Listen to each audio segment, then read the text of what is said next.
Welcome to the Sam and Joe VA Show, where we teach women just like you how to start and scale a thriving virtual assistant business. We're your hosts, Sam and Joe, and get ready to have the control, flexibility, and freedom you've always dreamed of. Welcome to episode 173, 5 reasons why VAs must time track. Yes, this is best practice in the VA space. And there are loads of reasons why, and we're going to go through them in this episode. We've touched on this topic a few times in various different episodes. However, it's been more around why it's good for you as a business owner and making sure that you're not giving away your time for free. But there are actually incredible benefits for the client if you are tracking your time. So let's talk about why. Yeah, they sure are. The clients, this is what often happens, and this is what we've seen in the various places online when virtual assistants talk about why they don't want to time track and, why do we need to do a timesheet? A client doesn't trust me. This must be a red flag. Why would they need a timesheet? But actually, if we think about it from the client's perspective, they want to be able to have some data to make some really good business decisions. If they know how much time is taken up with communication, them not getting the information to the virtual assistant that they need, getting them to come to unnecessary meetings, the bookkeeping compared to how much time is spent on social media, having that data can be really powerful for that business owner to make some better decisions. Absolutely. We want, if you're a virtual assistant listening and your first thought of time tracking is, this is a red flag, this client wants to micromanage me, they don't trust me, anything like that, it's time to reframe it. Because these are stories and assumptions that aren't based on fact.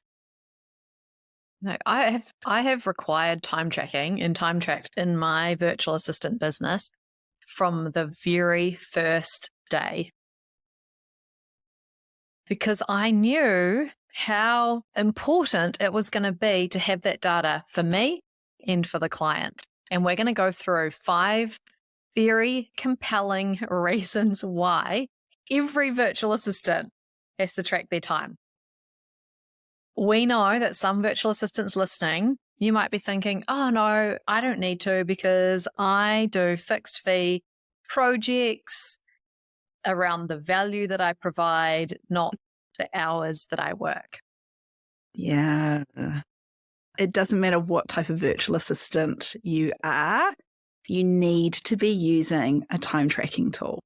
All right, let's get into it. Reason number 1 why you need to time track is if there ever comes a time where a client is questioning something, questioning how long something's going to take.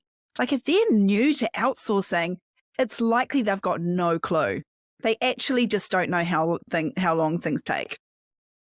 Yeah, and they might say, oh, that budget got used up really quickly. Can you show me the timesheet? Love to see how the time gets used. That's actually a really reasonable thing for the client to help educate themselves on how long things take. Because like Sam said, they don't actually know how long something takes. And what if there was a mistake made? So this happens in my VA business. A mistake gets made. Maybe a VA kind of goes off track, misunderstood, there's a miscommunication of some kind, did something that they weren't meant to, or made a mistake, needs to fix that mistake. How would we know without a timesheet how much time we could actually offer to the client as a credit for our mistake? How would you know? How would you know? You're just guessing. You're just pulling numbers out of thin air at that point. Yeah. So if you've got the data that you can go back to and a client questions something at the end of the month, you send them the invoice and they're like, oh, can you that seemed like a lot of time. Can you go back and have a look? Well, if you've got no timesheet, how could you know? Or like, what was actually done during the month? How would you know unless you recorded it somewhere and your time tracking tool was the perfect place? And we're not suggesting that you're going to get asked this regularly. No. But having the data there just in case, just good business practice. Yeah. All right, let's go on to number 2. Number 2, reason why you must time track. It ensures that you're staying profitable. This is for those who are doing projects, fixed fees or value-based pricing. How do you know that what you've estimated in terms of the time it's going to take you is what you actually had to use to deliver what you delivered to the client? Well, yeah, even virtual assistants that are charging out ad hoc hourly rate, without that timer on, I can guarantee you're giving away some amount of time for free. Because things always take longer than you think they are. Every little email that you're opening, you think, oh, it's not going to take long. But if you're doing it a dozen times a day, it adds up really, really quickly. Yeah. For clients on a 10-hour service plan, and you do a whole bunch of, I'm just taking that call while I'm out going picking up my kids, and then I'm just responding on my phone to that email that they sent through. I'm forwarding that information that they need. Like, if you're not putting that in a time tracker, we can guarantee you that you are doing a lot more hours than you should be for that client or what they're paying for. Yeah. Put the timer on. Stop fighting it. All right, number three. This is a biggie. It builds trust with your client. So this is especially important for new clients who you are still in those early days of building the trust aspect of your relationship. They may have never outsourced before. This is all maybe very, very new to them. Or maybe they've outsourced before to a virtual assistant and it didn't work out that well. They've been burned in the past. Now, it's not to say that you're going to have to be providing this data to them forever. It may just be that they just want to check in to make sure you're saying what you're doing until you've reached that point where the trust is just there. Yeah. This is the number one reason why we've always sent timesheets to every single client that is on an hourly service plan or casual or some kind of hourly arrangement. We always send the timesheets, regardless of whether they have asked for them or not, because even if they don't look at it, and we know many of the clients don't look at them, just receiving that from us helps them feel confident that we have integrity, that we are doing what we say we're going to do, and we've delivered that, and we are tracking it. And so we have got this really under control. We've got a great system. We know exactly what is happening, what we're doing, who's doing what, and we are delivering a timesheet to them. Just that process of them receiving it on email or sometimes attached to their invoice, receiving that gives them so much confidence and builds that trust, regardless of whether they look at it or not. Yeah. I mean, the only reason you wouldn't do this is if it was a fixed price package. Yep. Because hours schmours is like, nah, not needed. You never want to send a timesheet to a client where you've quoted a fixed fee for something. Yeah. Never, ever. You want to have that data because, like in number 2, you want to make sure that whatever you kind of estimated in terms of what you were going to deliver is actually what you came under, or rather than going over. Because if you go over, then you've got some data. You can figure out what the price needs to be for next time. Yeah. Trust everybody. It is so important. So with number 3, this is you putting yourselves in your client's shoes. Yeah. Think of it from the other side. All right. Number 4, time tracking helps you estimate jobs. Yeah, especially when you're first starting out, you're not going to know how much time things take. Now, if you start time tracking from the very beginning, it's part of your system, part of your process, then you will be building up this bank of data and knowledge about how much time things take that you can refer back to. And so, say down the track, a client comes to you and says, I want you to do this formatting job. It's 100 pages.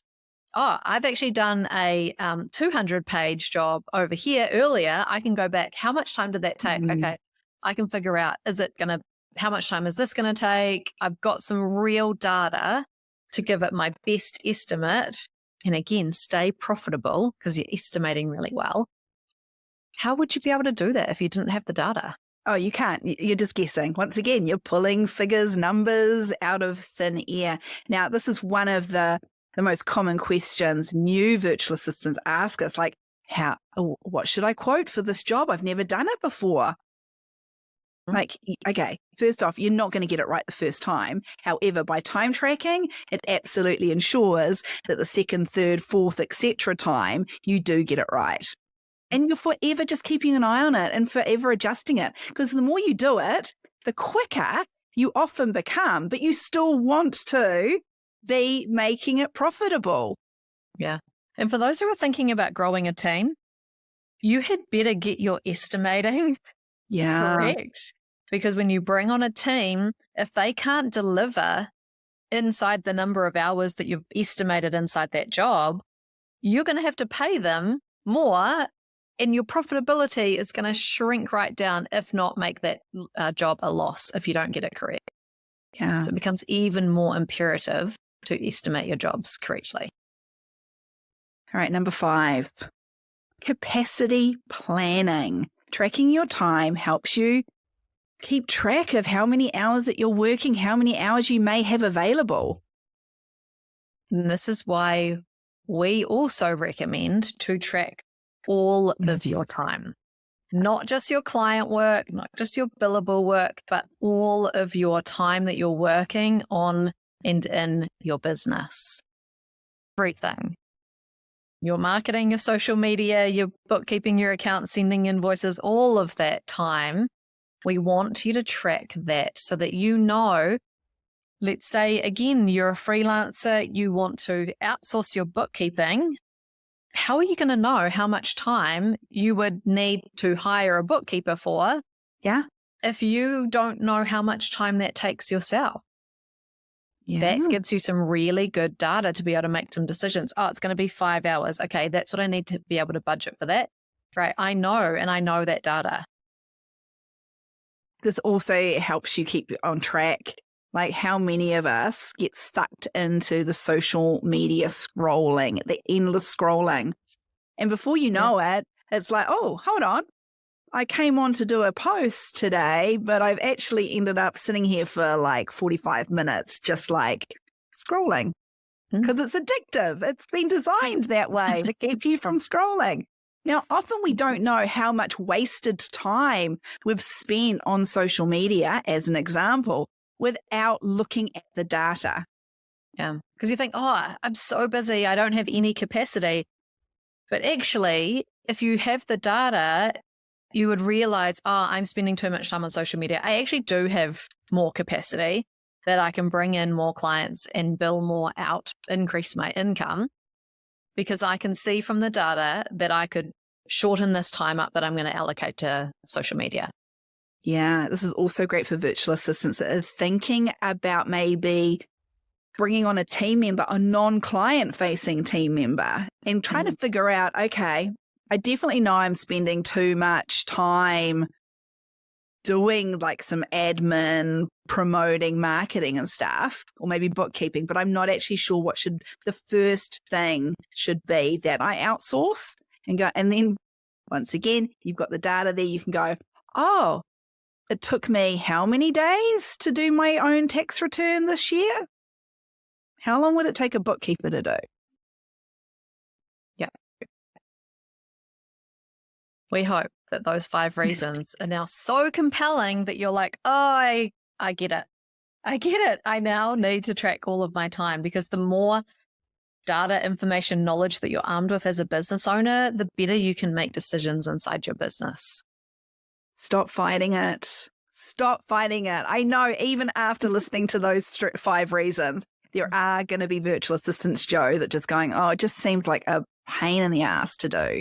Yeah. Like opening that tool, switching things on and off, typing in the detail. Like, how long is that going to take me? Yeah, it takes it becoming part of your daily routine and habit. And remember too that as soon as you turn your timer on, it's billed to the client. You're typing in all the notes, that's billed to the client. So it is all under the billable time umbrella. So it won't add extra time to your day. You have it nicely bookmarked. You'll have it super quick to log into because you're using a password vault, and you'd have it up on a second screen and you're time tracking through the day. Part of your habit. Yeah, it soon becomes a habit for sure. Should we talk about the level of detail? Yeah. In kind of like those notes that you're putting in? So we recommend that you would not put in what exact time you started doing the work and what exact time you finished doing the work. Like, that's too much detail in our opinion. But what is required is turning your timer on that day and writing in some notes about what you are doing. So let's say you're like a generalist virtual assistant, you'd type in whatever you kind of do first. Potentially inbox management is kind of the first thing. You'd go into a client's inbox, have a look at what's come in there. So that would be the first thing that you'd write in, inbox management. Then if you saw that there was like a travel booking that needed to be made, booking flights to Hawaii. Next line could be calling someone to organize something. So by just having like short but detailed notes, one after the other, that can build up over the day, you've got really good data to come back to if that client was ever like, oh, when did you do the blah, blah? Or what did you use 4 hours for? Like, if you just write inbox management or general VA services and you spent 4 hours doing that, that's not enough detail to go back to. What's some good language to use around like the comms, the back and forth, the email back and forth with the client? Project management is a really good term to use, and communication. Yeah, communicating on whatever it is. Cool. Whatever project or whatever task. Awesome. Easy peasy. Like, it doesn't seem doesn't that have hard. to be hard. Doesn't have to be hard. And there are tools, right? There are tools that make this super easy. And they're not all paid tools. Like, if you're just starting out and you're a bit wary about paying for another tool, another thing at this point, there are free options that are great options. Yeah, most tools come I think that's called a freemium model, where there's a free version, which is limited to like a certain number of projects or clients. And then there's a premium version, which obviously is tiered and you can pay. The one that we would highly recommend, that I've used in my business for more than a decade, never gone to another tool because it's so superior. And virtual assistants that we see go to like an all-in-one tool and use their time tracker, they always come back to this one because it's so good. The name of it is Harvest. Really awesome time tracking tool. There are other options as well. So Toggle is another popular one that we see virtual assistants using. And then those all-in-one tools like ClickUp, they do have a time tracker in there, but it's more basic and simple than something that's like Harvest, where it's just the time tracker. That's what they focus on, tracking the time and then invoicing, etc. But basic comes down to time tracking. And anything, any message for the virtual assistants that kind of might be time tracking, but they're using the timer on their phone in an Excel spreadsheet? I mean, it's great that they're trying, but probably there are some downsides to doing it this way. Yeah, with tools, you're always got to think about what is my return on investment. So like, if it takes me, say, 3 hours in a month to use the spreadsheet because I'm doing some manual things like copy and pasting some things out to a timesheet or doing things manually. And if I use a tool, it's going to cost me, for the tool, I think it's around like $15 or $10, something like that per month. Well, that's a big return on investment. If I can save 2 hours or 3 hours because I'm using a tool that is designed to be super efficient to use rather than a workaround, which is a spreadsheet, then it's a no-brainer in my mind. Another no-brainer. So in terms of best practice for virtual assistants, time tracking is an absolute must-do, must-have. There are benefits not just for you as a virtual assistant, but also your clients. But in terms of best practice for a business owner, this data is absolutely invaluable. It sure is. I don't see how any virtual assistant could have a sustainable, long-term, profitable business without time tracking. So message us if you want a recommendation on a time tracker. Otherwise, check out Harvest. It is absolutely a key part of any virtual assistant business. Thanks for listening to this episode of the Sam and Joe VA Show. If you'd like to find out more, head to the VA Foundry website to check out the mastermind and the amazing resources, courses, and coaching. You can find us at thevafoundry.com.